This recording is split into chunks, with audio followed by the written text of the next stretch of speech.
Hello students, welcome to Raghavendra coaching centre Ameerpet Hyderabad.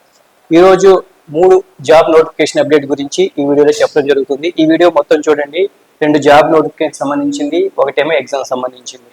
So కొంతమంది last వీడియోలో కొంతమంది మెసేజ్ పెట్టారండి, జాబ్ నోటిఫికేషన్ ఎప్పుడు వస్తుందండి. ఒకసారి ఆలోచించండి. స్టేట్ గవర్నమెంట్ అయితే జాబ్ నోటిఫికేషన్ ఫలానా డేట్లో వస్తుంది, ఫలానా టైంలో వస్తుంది చెప్పడం కష్టం.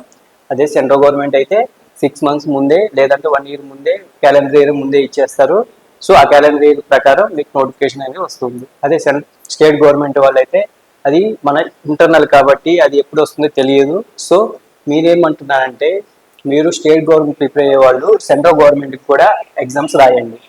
సో జస్ట్ ఒక యూనిఫామ్ జాబ్స్కే మీకు ఏజ్ అనేది అయిపోతుంది. వేరే జాబ్స్కి అయితే కొంచెం ఏజ్ లిమిట్ అనేది ఎక్కువ ఉంటుంది కాబట్టి ప్రాబ్లం లేదు. ఒక యూనిఫామ్ పోలీస్, ఎస్ఐ, కానిస్టేబుల్ జాబ్స్కే ఏజ్ తక్కువ ఉంటుంది కాబట్టి చాలా మంది భయపడతారు. ఇంకోటి, ఆ నోటిఫికేషన్సే మనకి వేకెన్సీస్ అనేది ఎక్కువ ఉండటం జరుగుతుంది కాబట్టి దాంట్లో మనం జాబ్ కొట్టుకోవచ్చు ఈజీగా అని చెప్పేసి అనుకుంటారు కాబట్టి సో దాంట్లో భయపడుతూ ఉంటారు.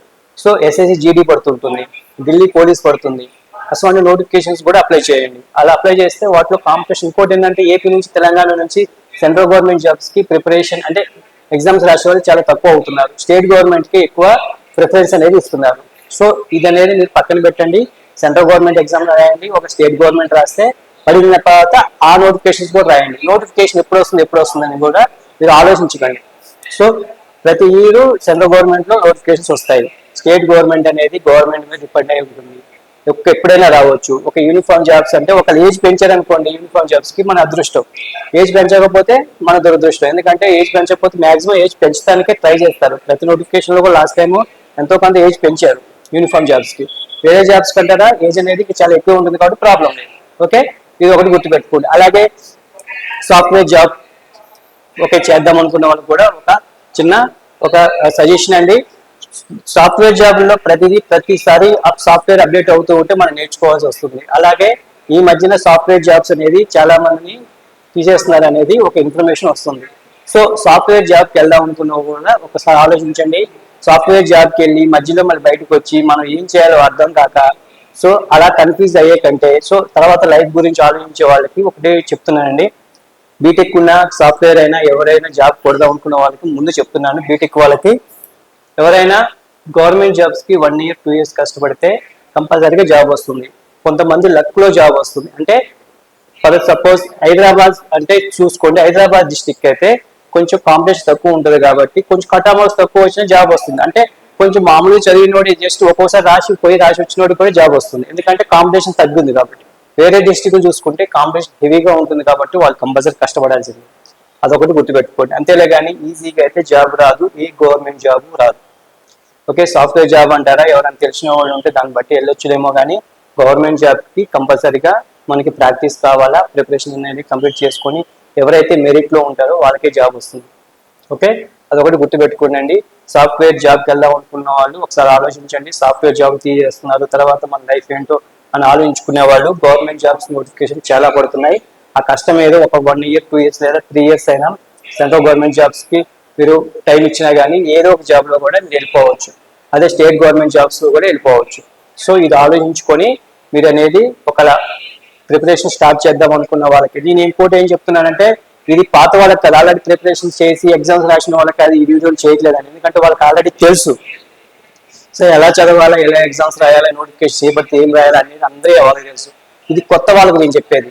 కొత్తగా జాబ్ మనం ఏదో ఒక జాబ్ కొడదాము, గవర్నమెంట్ జాబ్ కొట్టాలి అనుకున్న వాళ్ళకి ఈ వీడియో అండి. ఓకే, ఆల్రెడీ నాలెడ్జ్ ఉన్న వాళ్ళకి, ఆల్రెడీ వాటి మీద ఎక్స్పీరియన్స్ ఉన్న వాళ్ళకి ఈ వీడియో చూడాల్సిన అవసరం లేదు. ప్రతి వీడియో చూడాల్సిన అవసరం లేదు. ఆన్లైన్లో నోటిఫికేషన్ ఎప్పుడు వస్తుందా వాళ్ళు ఆ టైం వరకు రెడీగా ఉంటారు. ఇది కొత్త వాళ్ళకే ఈ మొత్తం వీడియో కూడా కొత్త వాళ్ళకి సంబంధించింది. ఆల్రెడీ చదివే వాళ్ళకి, ఆల్రెడీ ఎగ్జామ్స్ రాసుకుంటూ ఉన్న వాళ్ళకైతే ఈ వీడియో అవసరం లేదు. ఓకే, చూడండి. ఇప్పుడు 3 నోటిఫికేషన్ అప్డేట్ గురించి ఈ వీడియో చెప్తున్నాను. సో మన రాఘవేంద్ర కోచింగ్ సెంటర్లో every Monday new batch start అవుతుంది. ఒక ఆర్ఆర్బి, ఎస్ఎస్సి, బ్యాంకింగ్కి, అలాగే గ్రూప్స్కి, పోలీస్కి, వాటికి మనకి every Monday new batch start అవుతుంది. ఇంకో విషయం గుర్తుపెట్టుకోండి, ఏ నోటిఫికేషన్కి అయినా సేమ్ ఎగ్జామే ఉంటుంది, అంటే సేమ్ సిలబస్ ఏ ఉంటుంది. సో ఒక గుర్తుపెట్టుకో, అలానే ఆర్ఆర్బికి వస్తాను కదా, బ్యాంకింగ్ వస్తాను, ఎస్ఎస్సికి వస్తాను అంటే కొంత బ్యాంకింగ్ అయితే కొంచెం తక్కువ సిలబస్ ఉంటుంది, మిగతా వాటికి సేమ్ సిలబస్ ఏ ఉంటుంది. ఓకే, అదొకటి గుర్తుపెట్టుకోండి. మీరు కాంపిటేటివ్ ఎగ్జామ్స్కి రాయడానికి రండి. అంటే నేను పలానా ఎగ్జామే రాస్తాను అనేది మైండ్లోంచి తీసేయండి. కాంపిటేటివ్ ఎగ్జామ్స్ రాయడానికి రండి అంతే. సో పోలీసా, ఎస్ఎస్సియా, ఆర్ఆర్బి అనేది అన్ని రాయడానికి చూడండి అంతేలే. కానీ నేను పలానా నోటిఫికేషన్తో వస్తాను అంటే ఆ నోటిఫికేషన్ రాకపోతే మీ ఏజ్ అనేది అయిపోతుంది. ఆ టైంకి మీకు ఏజ్ పోలీస్ జాబ్కి వచ్చారనుకోండి, పోలీస్ నోటిఫికేషన్ లేట్ పడింది అనుకోండి, ఒకవేళ ఏజ్ పెంచకపోతే మీరు రాయడానికి మీకు ఛాన్సెస్ ఉండవు. సో అది కూడా గుర్తుపెట్టుకోండి. మీరు కాంపిటేటివ్ ఎగ్జామ్ రాయడానికి రండి, అది ఏ నోటిఫికేషన్ అయినా ఏది అప్లై చేయండి, రాయండి. సో మనం మొత్తం నోటిఫికేషన్ గురించి ఇప్పుడు చూద్దాం. చూడండి, ఇది వచ్చేసి అండర్ గ్రాడ్యుయేట్ లెవెల్ అనమాట. ఇది NTPC under graduate level. Exam date వచ్చేసి 7th ఆగస్ట్ నుంచి సెప్టెంబర్ 9th వరకు ఎగ్జామ్ డేట్స్ అనేది ఇవ్వడం జరిగింది. మీకు వచ్చేసి 7th ఈ రోజు నుంచి యాక్చువల్గా మీకు ఇప్పుడు ఈ వీడియో చూసే వాళ్ళు చూడండి, మీరు ఆల్రెడీ మెసేజ్ కూడా వచ్చే ఉంటాయి. సో 7th నుంచి ఎగ్జామ్ అనేది స్టార్ట్ అవుతుంది. సో షిఫ్ట్ వైజ్గా ఎగ్జామ్స్ ఉంటాయి. సో 4 days ముందు నుంచి మీకు ఆల్ టికెట్లు వస్తాయి. ఫర్ సపోజ్ మీకు 7th అనుకోండి, బిఫోర్ 1st, 2ndకి లేదా 3rdకి మీకు ఆల్ టికెట్స్ అనేది వస్తాయి. సో ఎగ్జామ్ సెంటర్ అనేది ఇప్పుడు చూసుకోవచ్చు. దాంట్లో లాగిన్ అయ్యి మన డిస్క్రిప్షన్లో లింక్ ఇస్తాము, దాంట్లో చూసుకొని మీరు ఎగ్జామ్ డేట్ ఎప్పుడు వచ్చింది, ఏ షిఫ్ట్లో వచ్చింది, ఎగ్జామ్ సెంటర్ ఎక్కడ పడింది అనేది చూసుకోవచ్చు. దానివల్ల మీరు లాంగ్లో పడింది అనుకోండి, ఎక్కడో ఒకసారి train tickets and bus tickets అనేది మీరు ఇప్పుడే మీరు తీసుకోవచ్చు. అందుకనే మీరు సిటీ ఎక్కడ పడింది అనేది ఇప్పుడే చూసుకోండి. ఓకే, ఎగ్జామ్స్ అనేది 7th నుంచి ఆగస్ట్ 7th నుంచి సెప్టెంబర్ 9th వరకు ఉన్నాయి. 19 days అనేది ఎగ్జామ్స్ అని పెట్టడం జరుగుతుంది. ప్రతి షిఫ్ట్ లో డిఫరెంట్ అంటే ఒక దాంట్లో హార్డ్గా రావచ్చు పేపర్, ఒక దాంట్లో ఈజీగా రావచ్చు. ఓవరాల్ గా నీ ఎగ్జామ్ టైంలో హార్డ్గా వచ్చి వేరే ఎగ్జామ్ ఈజీగా వస్తే నువ్వు భయపడాల్సిన అవసరం లేదు.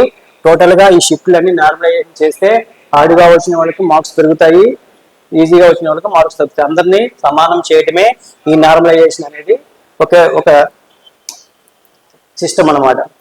అలాగే చూడండి, ఇక్కడ చూడండి మనకి ఓరియంటల్ ఇన్సూరెన్స్ కంపెనీలో అసిస్టెంట్ పోస్ట్ పట్టడం జరిగింది.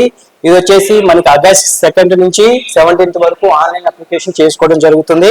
సో చూసుకోండి, ఆగస్ట్ 2nd నుంచి 17th వరకు అప్లికేషన్ ఉంటుంది. మీకు టైర్ 1 ఎగ్జామ్ వచ్చేసి 7th సెప్టెంబర్లో ఉంటుంది. సో అక్టోబర్లో టైర్ 2 ఎగ్జామ్ ఉంటుంది. డేట్ ఆఫ్ ది నోటిఫికేషన్ తర్వాత మీకు రీజనల్ లాంగ్వేజ్ టెస్ట్ ఉంటుంది. అంటే తెలుగు మనం ఏ స్టేట్ కింద అప్లై చేసుకోవచ్చు, కానీ ఆ స్టేట్ లాంగ్వేజ్ అయితే మనకు వచ్చి ఉండాలి.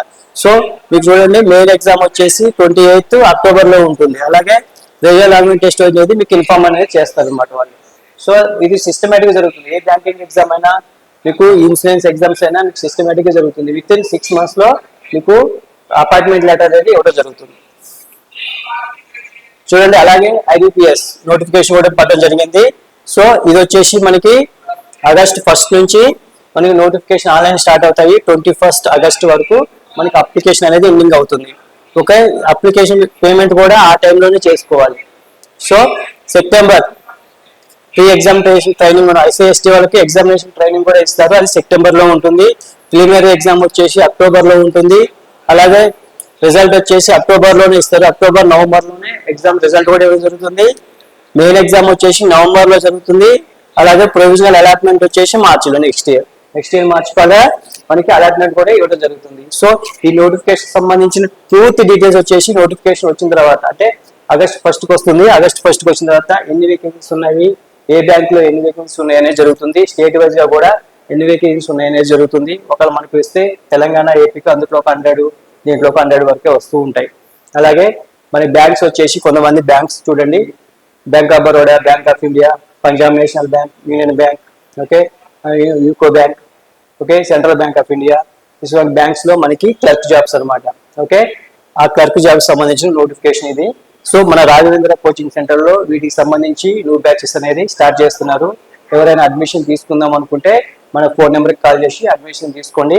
సో మీరు బ్యాంకింగ్ రాసినా, ఇన్సూరెన్స్ రాసినా, ఓకే, ఆర్ఆర్బి రాసినా సిలబస్ మాత్రం arithmetic, reasoning, so GK, GS ఇస్తారు. దేంట్లో మనకి ఆర్ఆర్బిలో అయితే ఇన్సూరెన్స్ కంపెనీ, వాటిలో బ్యాంకింగ్ లో అయితే arithmetic, reasoning, English, current affairs, economy గురించే మనకి సిలబస్ ఉంటుంది. సో స్టేట్ గవర్నమెంట్ జాబ్స్ అయితే మనకి కూడా arithmetic, reasoning, English, history, polity, geography, Telangana history, Telangana movement, biology, physics, chemistry, ఇటువంటి సబ్జెక్టులు అడుగుతారు. ఏ కాంపిటేటివ్ ఎగ్జామ్ కైనా అదే సిలబస్ ఉంటుంది. కొంచెం ఎగ్జామ్ ప్యాటర్న్ అనేది బ్యాంకింగ్ లో కొంచెం డెప్త్ గా వస్తుంది. అంటే కొంచెం అనేది 1 hour లోనే మనకి 100 మార్క్స్ చేయాలి. ఓకే, దీంట్లో ప్రాక్టీస్ అనేది ఎక్కువ కావాలన్నమాట. ఆన్లైన్ ఎగ్జామ్ ఉంటుంది. సో నోటిఫికేషన్ వచ్చిన తర్వాత పూర్తి డీటెయిల్స్ అనేది దీంట్లో చెప్పడం జరుగుతుంది. ఓకే, ఎనీవే మీరు ఒక నోటిఫికేషన్కైనా ఏ నోటిఫికేషన్ వచ్చినా మీకు అప్డేట్ అనేది రావాలి అంటే మన ఛానల్ని సబ్స్క్రైబ్ చేసుకోండి. దాంట్లో మొత్తం పూర్తి డీటెయిల్స్ అనేది ఉంటాయి. Thank you.